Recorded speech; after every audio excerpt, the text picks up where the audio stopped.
भैया हरो हेलो किसान वाणी कार्यक्रम के एक ताजा तरीन अंक में आप को बहुत बहुत स्वागत है। सभी जनों को सतीश साहू की राम राम। आज के एक कार्यक्रम में उपस्थित विशेषज्ञों को सबसे पहले परिचय हम कराते हैं। हमारे बीच उपस्थित हैं डॉक्टर MP दुबे, जो प्रधान वैज्ञानिक और अधिष्ठाता हैं कृषि महाविद्यालय खुरई जिला सागर में। संगई एक कार्यक्रम में उपस्थित हैं वरिष्ठ पशु चिकित्सा विशेषज्ञ डॉक्टर BK शर्मा जी, और एक और विशेषज्ञ उपस्थित हैं मयंक मेहरा जी, जे कार्यक्रम सहायक हैं खाद्य एवं गृह विज्ञान विषय के कृषि विज्ञान केंद्र सागर से जे पधारे हैं। तो तीनों ही विशेषज्ञों को एक कार्यक्रम में बहुत बहुत स्वागत है। और बिल्कुल बिना देर करें भाई जानत है कि आज के पहले किसान श्रोता को हैं और उनकी क्या समस्या है। Hello hello. हाँ जी, आकाशवाणी सागर कार्यक्रम को नाम है हेलो किसान वाणी। सर बमाना से बोल रहा हूँ। बमाना से को बोल रहे भैया? माधव रजक।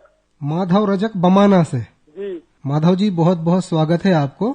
सर राहर हो गई 120 दिन की। राहर 120 दिन की हो गई है, फूल नहीं आ रहा। फूल नहीं आ रहा हो बे जी। किसान भाइयों सभी लोगों को नमस्कार, और मैं मयंक मेहरा कृषि विज्ञान केंद्र सागर से।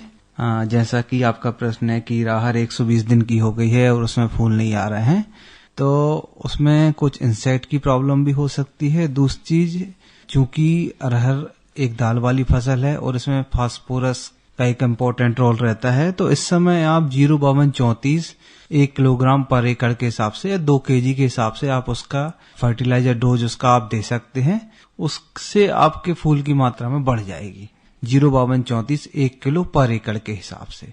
और उसके बाद 0050 जिसमें पोटास की मात्रा बहुत अधिक होती है, तो फास्फोरस और पोटास क्या करता है 0050, वो आपके जो अरहर में जो दाने बनते हैं उनकी साइज ग्रो करता है और डेवलपमेंट उसमें चमक लेके आता है। तो इसलिए 0050, और अभी फिलहाल की स्थिति में फूल नहीं लग रहे हैं, उसके लिए 05234 का चूंकि केमिकल दवा का सुझाव हम नहीं देंगे। फूल वाली अवस्था है, कभी कभी यदि आप फूल वाली दवा डालते हैं तो फूल झड़ने की समस्या और बढ़ जाती है, फूल नहीं भी लगते हैं उसमें। तो इस वजह से ये है कि कोई दवा का स्प्रे आप ना करें, क्योंकि फूल नहीं बनेंगे तो फल लगने, उसमें दाना बनने में थोड़ा प्रॉब्लमेटिक होगा। इसलिए आपसे सुझाव है कि 05234 और उसके बाद 0050 करीब 15 से 10 से 15 दिन बाद उसका आप एक डोज जरूर दें अरहर की फसल में। चलो ठीक है माधव जी, हमें आशा है कि आपकी शंका को समाधान होगा हुई है। हेलो। Hello sir. हाँ जी, आकाशवाणी सागर कार्यक्रम को नाम है हेलो किसान वाणी। जयराम सर। जयराम जी भैया अपना परिचय दो। हम अनंत राम अहिरवार बोल रहे बदौना से। चलो बहुत स्वागत है अनंत राम जी आपको, और बताओ का आशंका लेके आए हो आज के कार्यक्रम में। आज जो है समस्या सर के हमारा लगे है 2 पेड़ है पपीता के 2 पेड़ लगे हैं। ठीक है, पपीता के सुबह होगा 4 साल के, तो पीले पत्ता पर के गिर रहे साहब। बिल्कुल भैया, आपको प्रश्न बराबर इतने तक पहुंच गए हैं। और कार्यक्रम में उपस्थित हैं कार्यक्रम सहायक कृषि विज्ञान केंद्र सागर से मयंक मेहरा जी, वे आपके प्रश्न को उत्तर दे रहे हैं, सुनो आप। जी साहब। जी अनंत राम भैया, जयराम जी की। जयराम जी। पपीता जैसा कि आप बता रहे हैं कि 4 साल के हो गए हैं, तो इसमें एक इम्पोर्टेंट फीचर ये रहता है कि नर और मादा का एक इम्पोर्टेंट चीज रहती है कि नर और मादा फूल जो रहते हैं उसकी वजह से नहीं आते हैं। दूसरी चीज उसमें क्या है, फर्टिलाइजर डोज आपको देना पड़ेगा। तो फर्टिलाइजर डोज में ये रहता है यूरिया के साथ आप सिंगल सुपर फास्फेट और पोटेशियम, थोड़ी सी गोबर की खाद, उसमें थोड़ा सा जड़ के पास थोड़ा सा चारों तरफ से उसका एक थाला टाइप का बना के थोड़ा पानी दे के, और ये थोड़ा सा आप डोज डाल दें। और एक इंसेक्टिसाइड दवा इमिडाक्लोरोपिड उसका आप प्रयोग करें, 7 से 8 ml पर पंप लगता है। इसके अलावा आप नीम तेल का यूज भी उसके लिए आप कर सकते हैं। नर और मादा का थोड़ा सा इम्पोर्टेंट रोल रहता है उसमें, लेकिन ये फर्टिलाइजर डोज आप उसमें डाल दीजिए पपीता में, तो आपके फल आने लगेंगे। ठीक है अनंत राम जी। जी साहब। भैया, और अब कार्यक्रम में एक छोटो सा विराम। हमारे कछु किसान भैया हरे समझ गए हुई है कि जो विराम काय के लाने लो जा रहा है, बिल्कुल मनोरंजन के लाने। तो आओ भैया, एक कार्तिक गीत आपको सुनवाऊ थे, और एक गा रही हैं उर्मिला पांडे और उनकी सखियां।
तो भैया हरो उर्मिला पांडे और उनकी सखियों के गाए कार्तिक गीत के बाद अपन फिर से अपने कार्यक्रम हेलो किसान वाणी की गाड़ी को मुरकाऊ थे किसान श्रोताओं की तरफ और सुनत है अगलो फोन।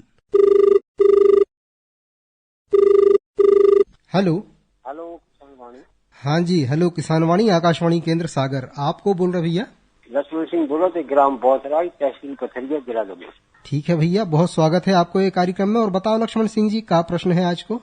सर क्या पूछ रहे थे कि अब अपन मतलब चना की बोनी कर सकते हैं कि नहीं कर सकते हैं?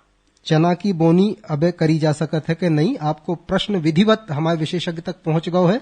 मेहरा जी उपस्थित हैं आज, वे आपको जानकारी दे रहे हैं, सुनो आप। भैया चने की बुआई के लिए अभी कुछ समय आप रुक जाएं, करीब 7 से 8 दिन आप रुक जाइए। ठंड तो वैसे चालू हो गई है तो थोड़ा सा उसको और बढ़ जाने दीजिए। दूसरी चीज चने के लिए सबसे इम्पोर्टेंट है कि चने की आप कौन सी जाति लगा रहे हैं। मुख्य रूप से चने और मसूर में सूखने की समस्या होती है, जिसको आप लोग अपनी भाषा में उकटा बोलते हैं, बिल्ट बोलते हैं।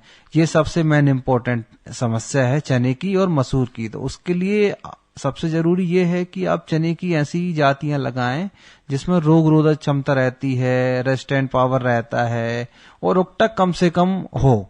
क्योंकि यदि फसल लगने के बाद यदि उकटा लग जाता है तो पूरी फसल समाप्त हो जाती है। उसके लिए कुछ नई नवीनतम किस्में हैं, उनको लगाएं आप, जैसे कि RBS 202, 201, 203।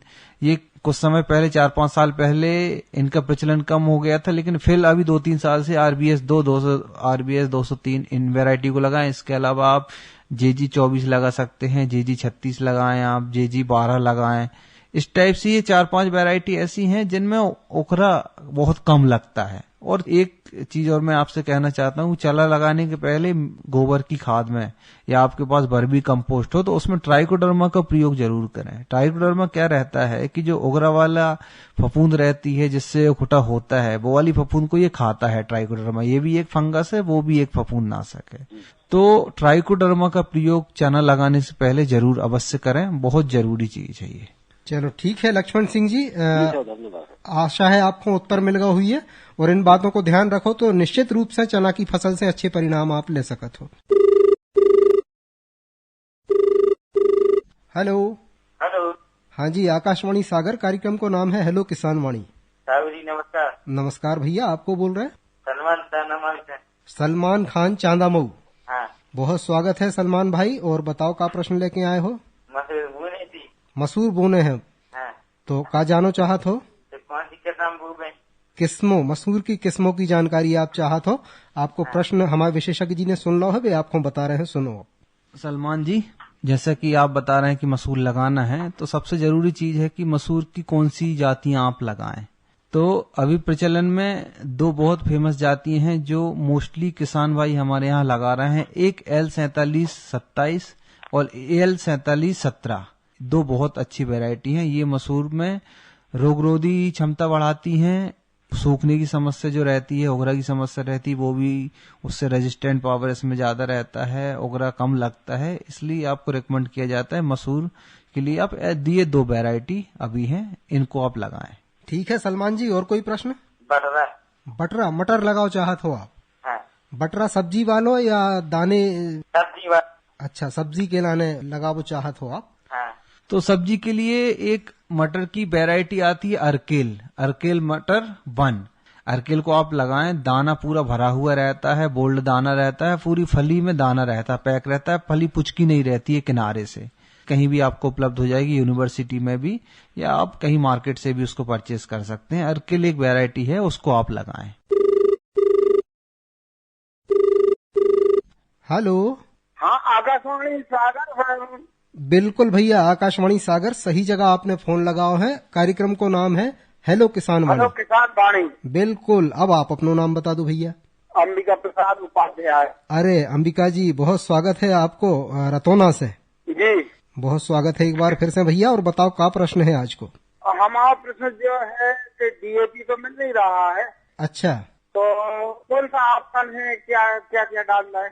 DAP के विकल्प के रूप में का उपयोग कर सकत हो आप, है ना? हाँ जी जी। चलो, आपको प्रश्न पहुंच गया है भैया। कार्यक्रम में उपस्थित हैं वरिष्ठ कृषि वैज्ञानिक डॉक्टर MP दुबे। वे आपके प्रश्न को उत्तर दे रहे हैं, सुनो आप। हम लोग लगभग 10 साल से किसानों को संबोधित करते हैं इन विभिन्न माध्यमों से कि आप डीएपी की जगह, डीएपी क्या होता है, डाई अमोनियम फास्फेट, इसमें 18 किलो नत्रजन, 46 किलो पोटाश होता है, 2 तत्व होते हैं, और एक खाद होता है एनपीके जिसमें पोटाश, एनपीके, तीनों तत्व पोषक तत्व होते हैं।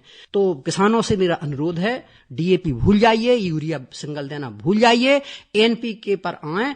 एनपीके चाहे 12-32-16 हो, चाहे 14-35-14 हो, इसमें पोषक तत्व 3 होते हैं आवश्यक रूप, मतलब एक बोरी में तीनों पोषक तत्व मिल रहा है। तो ये तो किसान के लिए सहूलियत है, किसान समझने की कोशिश नहीं करता।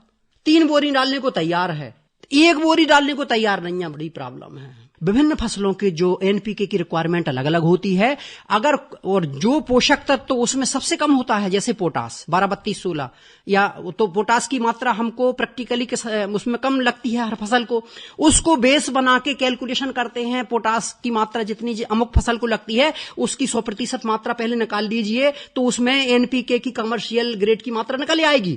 उसमें हमने मान लो मात्रा निकाल ली 120 किलो एनपीके 12-32-16, 120 किलो में कितना एन और पी गया है उसको कैलकुलेट कर लेते हैं, बचा हुआ एन और पी हम यूरिया और सिंगल सुपर फास्फेट से सप्लीमेंट कर दें। कितना सरल है। केमिकल्स की संतुलित मात्रा डालिए, जो अनुशंसित है उससे ज्यादा मत डालिए। किसान यूरिया, खड़ी फसल पे यूरिया छिड़कता है, इसका क्या लॉजिक है? श्रीमान जी, ये खेती महंगी हो रही है, आदान बहुत महंगे, इसको बंद करिए, वैज्ञानिक सलाह से आप खेती करिए, प्रिसीजन एग्रोनॉमी अपनाइए जिसमें आपके पैसे की बचत हो, आपकी जमीन जिंदा रहे, सस्टेनेबल एग्रीकल्चर करिए, टिकाऊ करिए। आपको जमीन को संतुलित रखना है, आपकी पीढ़ियों को सुपुर्द करना है स्वस्थ जमीन को, ऐसा कुछ करें। पशुपालन फिर से कीजिए, आपका गोबर का उत्पादन कीजिए अच्छा पका के, 3 महीने में आजकल उन्नत विधि से 3 या 4 महीने में पक जाता है गोबर, नाडेप विधि से। केचुआ खाद डालिए, जमीन को जो जिसकी जरूरत है, जो जमीन का अमृत कहलाता है, ऑर्गेनिक्स, वो डालिए, जिससे हम विभिन्न प्रकार के एनपीके हम ही लोग तो संज्ञान में लाते हैं कि ये डालो वो डालो, उत्पादन बढ़ाओ, लेकिन जमीन खराब ना हो। तो साथ में हम हर फसल के लिए ये भी कहते हैं कि जब आप तिलहनी फसलें बोएं तो 1 हेक्टेयर में कम से कम 10 टन गोबर की खाद या ऑर्गेनिक्स डालिए किसी भी माध्यम से। जब हम खाद्यान्न फसलें जैसे गेहूं, धान, ज्वार, बाजरा, मक्का, ये बड़ी फसलें लेते हैं जिनमें उत्पादन ज्यादा होता, कम से कम 30 टन प्रति हेक्टेयर आवश्यक रूप से आपको ये ऑर्गेनिक्स डालना है, देसी खादें डालना है। लेकिन जब हम जानवर रखेंगे नहीं तो कहां से ये सब कर लेंगे? फिर से लौटे आए आप अपनी पुरातन पद्धति पे, जो टिकाऊ थी, टिकाऊ यही आपकी जमीनों को बचाएगी, आपको बचाएगी, और हम बच्चों को स्वस्थ भूमि छोड़ने में कामयाब होंगे। जी जी जी सर, धन्यवाद सर। चलो उपाध्याय जी, आपको भी बहुत धन्यवाद कि आपने कार्यक्रम में भागीदारी करी। चलो भैया, और कार्यक्रम में एक बार फिर समय आ गया है कि एक छोटो सो अंतराल लो जाए, और जो अंतराल है आपके मनोरंजन के लाने। तो एक कृष्ण भजन आपको सुनवाऊ थे भैया, और एक गा रहे हैं मुन्नी लाल बरसैया और उनके संगी साथी।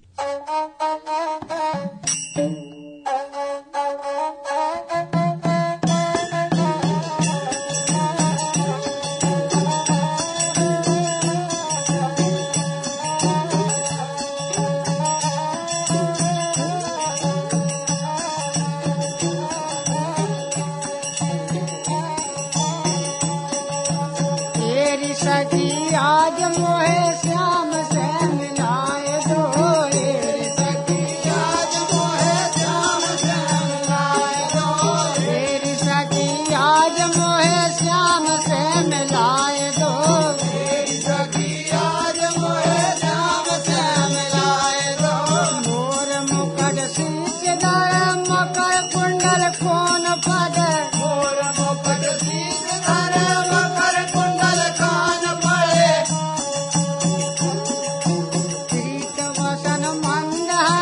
मधुर मधुर गाय रहो,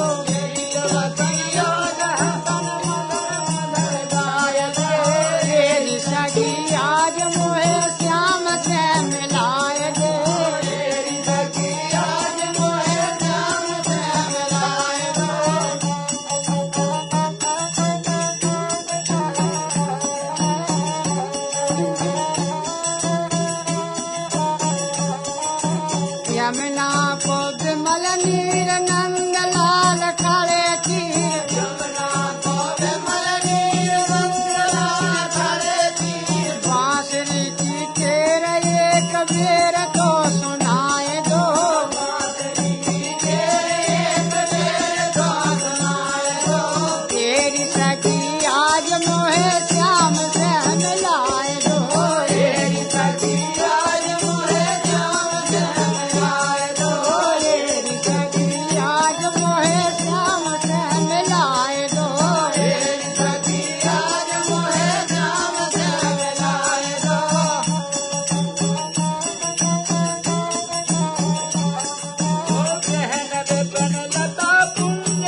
करत मंद मंद गगन तीर ढले देव बंद करत मंद मंद गगन ढले देव बंद नाच करत मंद मंद गगन ढले देव बंद नाच करत मंद मंद गगन ढले देव बंद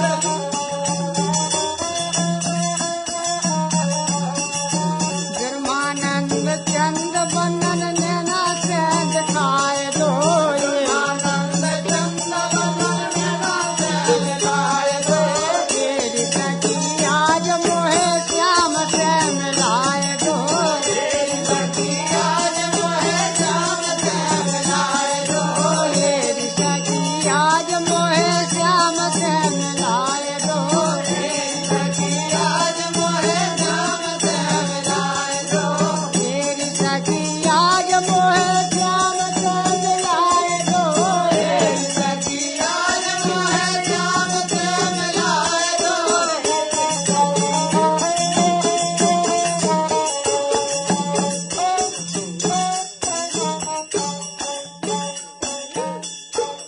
तो भैया हरो मुन्नी लाल बरसैया के गाए एक कृष्ण भजन के बाद अब अपन फिर से लौटत हैं कार्यक्रम हेलो किसान वाणी की तरफ।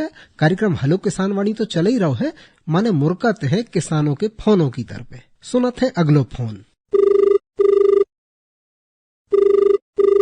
हेलो, नमस्कार सर। नमस्कार भैया, आकाशवाणी सागर, कार्यक्रम को नाम है हेलो किसान वाणी। अतीक खान बोला सर, बड़ौदिया बल्लभ से। अतीक खान, जी सर। कहाँ से? बड़ौदिया बल्लभ। बड़ौदिया बल्लभ, जी सर। बहुत स्वागत है भैया आपको। सर और मैं ये बताओ। पूछा था सर कि बकरी है, हमारे बकरी पाले सर, हम 4-5 बकरी पाले हम।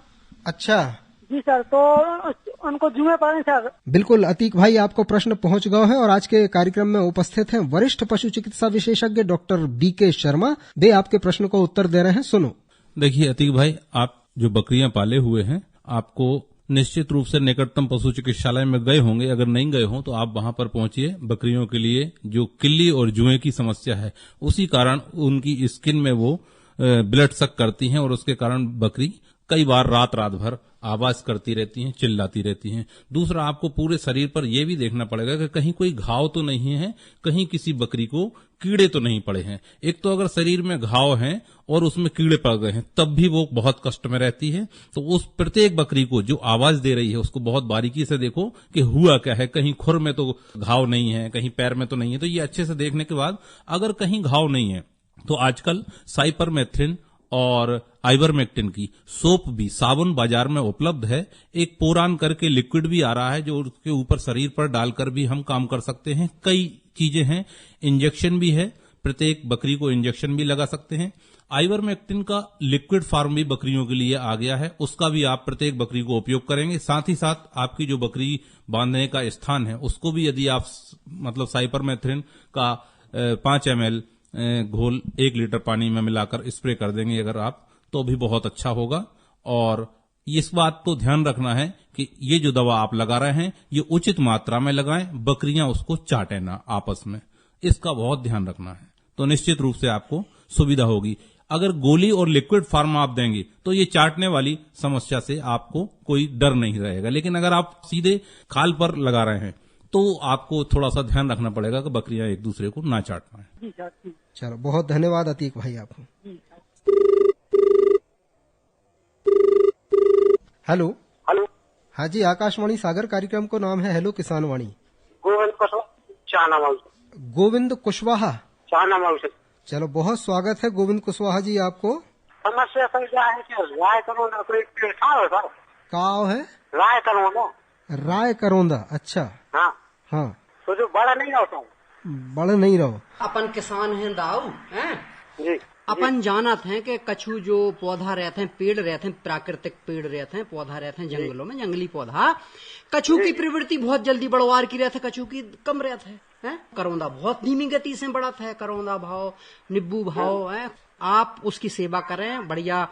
साल में कम से कम 4 बार उम्र के अनुसार गोबर की खाद, उसमें कुछ रासायनिक खाद मिला के और 10 ग्राम लगभग प्रति पौधा कीटनाशी मिला के आप साल में कम से कम 4 बार 1-2 फीट छोड़ के थाला बना के 1.5 फीट गहरा 1 फीट चौड़ा उसी मिट्टी में ये सामान मिला के पौधे की उम्र के अनुसार 10 से लेके 25 किलो गोबर की खाद और लगभग 1 पाव आपका डीएपी और 1 पाव मुश्किल से लगेगा पोटाश और थोड़ा सा 10 ग्राम प्रति पौधा कीटनाशी, इसको उसी मिट्टी में मिला के और उसको भर के हल्की सिंचाई कर दो। परेशान मत होइए।